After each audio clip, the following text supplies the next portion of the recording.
Hello, family. My name is Chris. I am your home gamer dad. And you know what's crazy?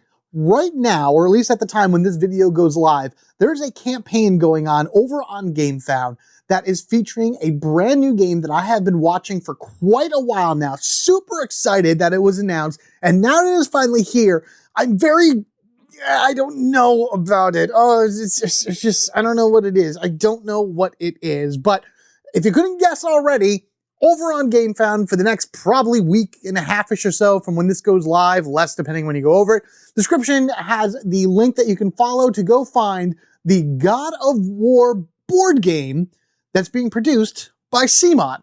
And I don't mean the card game, which is actually oddly enough produced by CMON as well. I mean a brand new adventure featuring minis and tiles and action adventure, dungeon crawling, no campaign unfortunately, but very individual scenarios that apparently take place between this version of God of War and then God of War Ragnarok, which would come next in the storyline.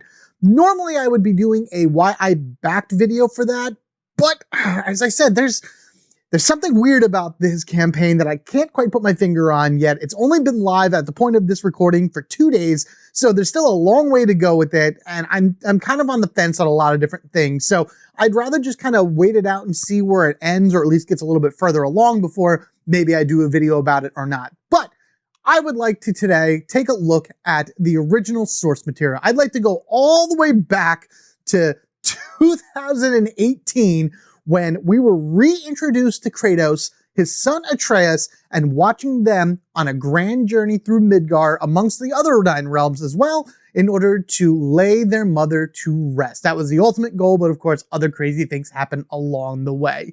Be sure to have your bows stringed and your axes sharpened, because as you go through God of War, the 2018 edition, your mileage may vary. I have been a God of War fan for a long time. The original God of War came out on PlayStation 2 way back in 2005, which just seems like ancient history at this point, and I've been playing the entire saga ever since. But then this guy came out, this version of God of War, which actually is a continuation of the Greek saga, which is what you got God of War 1, 2, and 3 for, just kind of further explaining Kratos' life, where he's been, what he's been doing, and how he's kind of coping with the new situation that he finds himself in. Basically, him and his son, Atreus, going through these worlds, and him teaching Atreus various things about life and, how to survive, how to be a warrior, how to be, the best person you can be. And then Atreus learning all of this stuff. And it goes a lot more deeper than that. And I can explain that a little bit more as I go along. But what I do want to talk about today is this game. I want to tell you guys my top 5 reasons why I love God of War 2018, because that's technically what it is, and just kind of dive into personal stories and my own experiences and my thoughts and ideas about the game. Now, I have covered the card game before on this channel. You'll be able to find that. Probably, I might have something up here to go see that playlist, or definitely see it at the end of the video. I'll have a little link there to go over to it. But the card game is fantastic. I wish that they made a Ragnarok expansion for this. Maybe they may have one during this current campaign for God of War, the board game. I highly doubt it, but people can dream and whatnot. But this game is great. This is such a good game. Yes, the cards are a little boring to look at. They're very dull. They're very monotone looking, whatever. But the concept behind the game matches this game so well that it makes me wonder what they're going to be putting into the board game to kind of work that in additionally. Unfortunately, we don't have anything right now for the board game to really know for sure. We have a work in progress rule book, no playthrough, whatever, but that's me going into that a little bit more. I don't really want to do that right now. I'm going to focus on this gem of a game right here, and I also want to hear about your opinions as well. What do you think of God of War? Have you played God of War? Have you played any of the older God of Wars? Have you played Ragnarok yet? I haven't. I haven't played it. There's just so much tied to this game that people remember, that people experience, that people really fell in love with. Because let me tell you, you may think you know God of War if you've only played the first 3. This right here, it's going to take you on a completely different journey, my friends. Which, speaking of which, let's start right now. These are in no particular order, starting with number 1. God of War 2018 has a captivating story of father and son. And a talking head. So anybody that doesn't know the history of Kratos, basically he was a Spartan soldier, a very strong warrior, probably one of the best that they had, and he made a deal with Ares, the god of war, in order to gain all of this power and strength. However, Ares tricked him into completely decimating a village, which happened to have his family in it. So Kratos then decided that he was going to take revenge and figure out a way to kill a god, go and fight Ares, and then Kratos ideally at that point became the new god of war because he took Ares' place. The other three games go into a little bit more details and lore from Kratos, his lineage with the other gods, things along that ways, but it was all centered around Greek mythology, and ideally it was still with the same mindset that Kratos had of being this like this brutish, hulking, rage-filled maniac that would just go on these long killing sprees and huge combos of attacks and killing and whatnot. And that was pretty much what you would get from all of the games. Now we're over here in 2018 when this version of God of War comes out. Kratos has mellowed out significantly. He does still have his rage abilities where he, it gets so angry and so pumped where he's like almost unstoppable. But now he knows he must be able to control himself and show his son Atreus how to be a good person. He has to show him how to survive in the world. He has to show him how to use his own abilities to the best that they can be, and also to control. It's a lot about control because Kratos learned to control himself. Atreus is full of so much power, so now he's teaching his son how to control it too. A lot of the game really hit home with me personally because I didn't play it when it first came out in 2018. It took me a while before I finally played it. In fact, this is the version that I ended up getting when it became the Platinum hit. So it was sometime in 2019 when I actually got a chance to play it.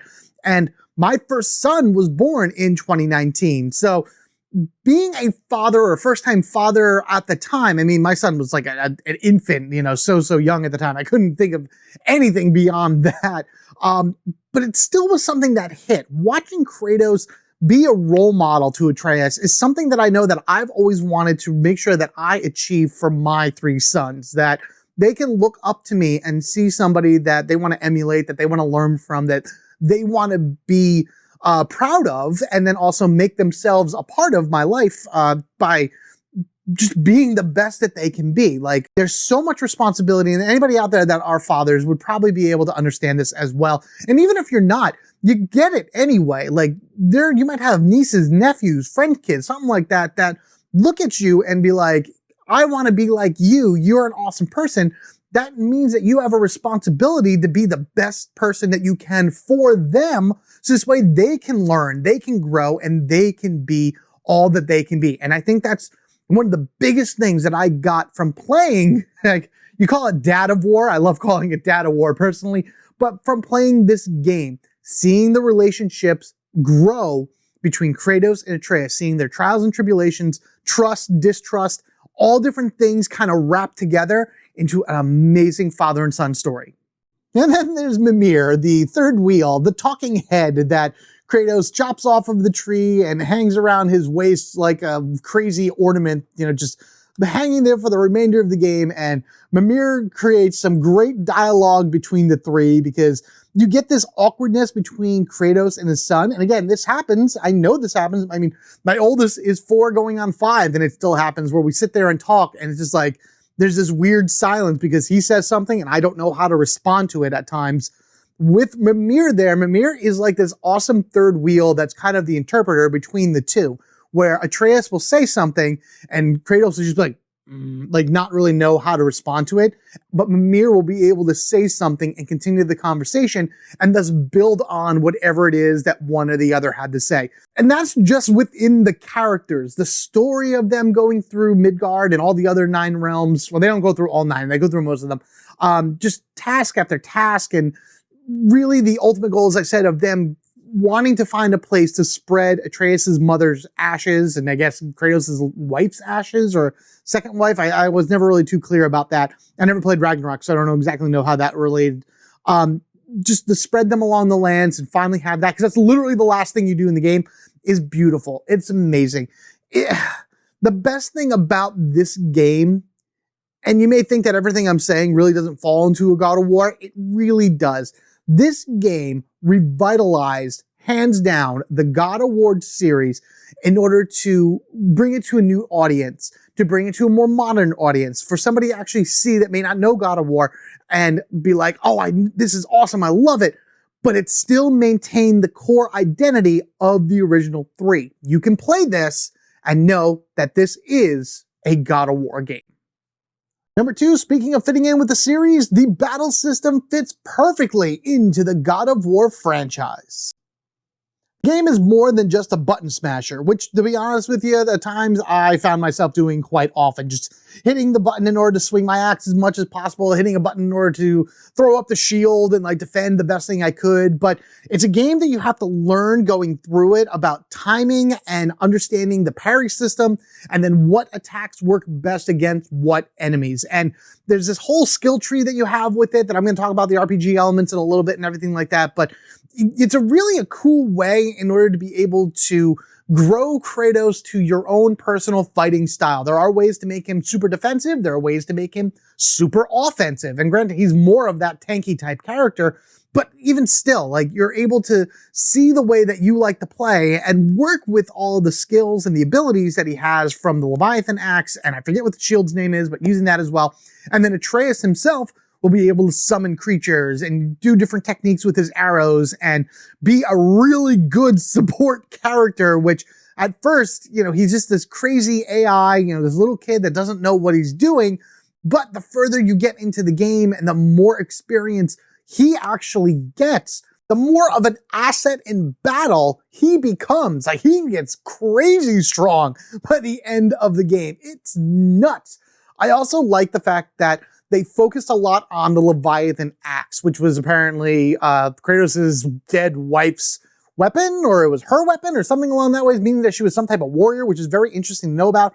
But they also didn't skimp on going back to the basics and finding the Blades of Chaos, which are just as awesome in this game as they've always been. You're just taking them, you're whipping them around, you're flailing on things, destroying stuff, and you can actually swap back and forth between the blades and the Leviathan axe on the fly. Now, normally a lot of God of War games have a bunch of different weapons. This one only has those 2, but that's okay, because that's really all you need. You need those weapons to cause havoc, to cause crazy amount of damage, and to really show Kratos' power. Plus his rage mode. Can't go wrong with the rage mode of just running in there and beating things to a pulp with your fist, a la Kratos style. Man, this is such a good combat system where it's a little bit of strategy and a little bit of luck and a lot going for it.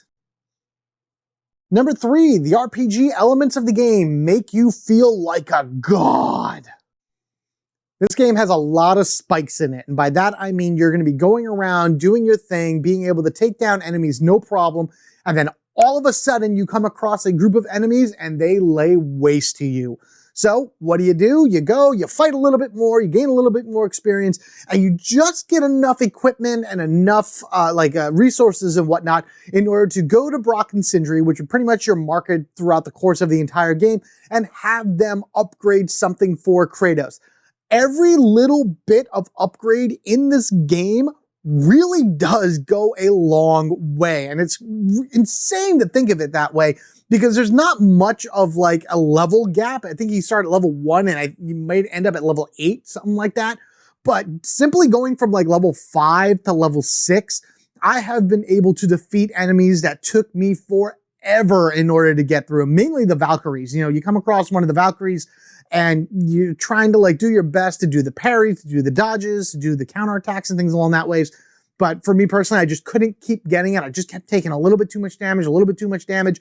One upgrade of my armor was enough to just walk in there and destroy a Valkyrie that was giving me trouble in one go. It is amazing. So however they decided to do this RPG system for it in order to like leveling up Kratos, giving him his extra strength, his powers, his abilities and whatever, really was looking out for it. Like, you're getting this experience, you're getting this like energy to you as you're going through the game, and Kratos is starting to remember more and more of his godlike powers, to the point where at the very end, you are fighting all of these Norse gods and going toe-to-toe to them, no problem. Whereas in the beginning of the game, I think there was maybe like 1 or 2 unwinnable circumstances that you're in, or maybe like one that was very, very difficult for Kratos right in the beginning.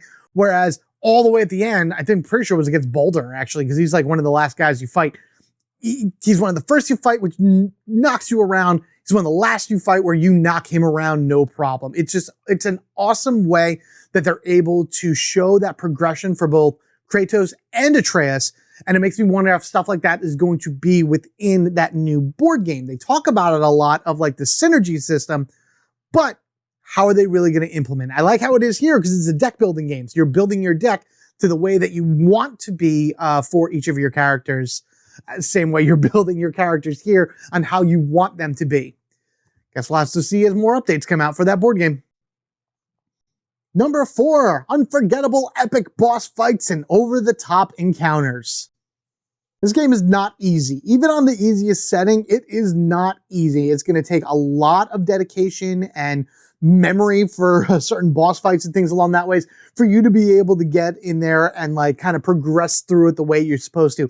But let me tell you, when you come across some of the huge, larger-than-life bosses, like the dragon that's in here, the dragon will always be in my brain. That is one of my favorite encounters in the original God of War in terms of like boss fights-wise, because it's just like you've ran into the dragon little bit here and there as you made your way up to it, and then all of a sudden you're on the top of the mountain and you're just engaging in this massive fight against a creature multiple times your size and strength, and yet Kratos doesn't bat an eye. He just goes in there and is like, I need to do this, this, this, and this, and he is going down. And one of the things I absolutely love about that fight as well is the very end of it, because it's that point when Atreus sees his father as the powerhouse that he is. Up until that point, he watched him fight, he watched him do his thing and like kill monsters and everything like that, but he never saw Kratos be Kratos and like go at these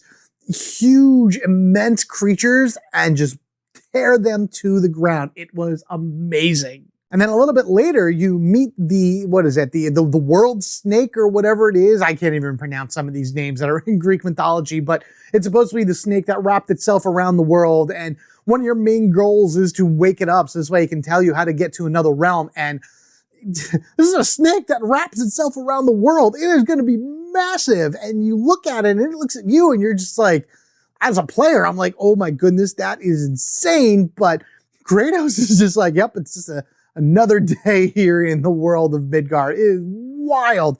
And those are just two of the ones that pop into my head in terms of like what you're going to find with this. I mean, there's the Guardians that you find in here in order to give you all the rare metal updates. The rare metal upgrades for your weapons and items and everything.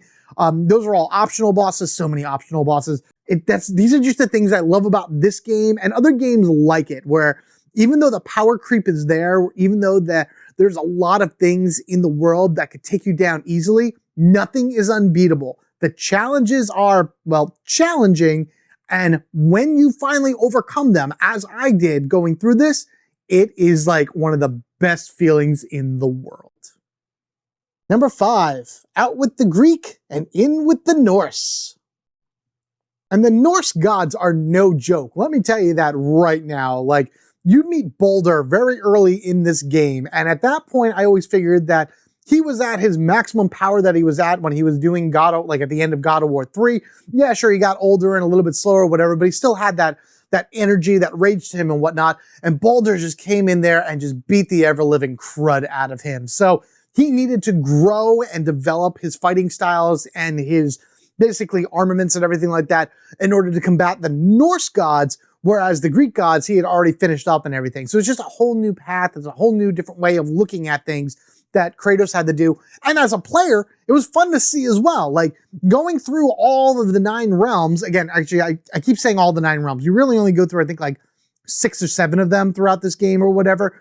But it's just cool to see all the different planes of existences and having them like just be part of the story. Like it's a new area, it's new mechanics, it's new things to see, new ways for Kratos and Atreus to interact not only with each other, but the worlds themselves. And then, of course, Atreus' backstory for it, which, again, I'm not going to spoil that for you guys. You guys are probably, if you're familiar with this game, you know what it is that I am talking about. If not, then I do highly, highly, highly, highly recommend you going to play this game because you're going to be in for an experience that you did not expect. I know I didn't. I know I went into this expecting a crazy beat 'em up slasher, just mindless killing. And what I got was a wholesome story of father and son learning to live with each other, to respect each other, and to grow with each other, along with mindless, senseless killing and eviscerations and all kinds of other crazy stuff. So you get the best of all worlds with God of War. Trust me, that is the best way to have this game. And that is why this is an amazing, amazing game.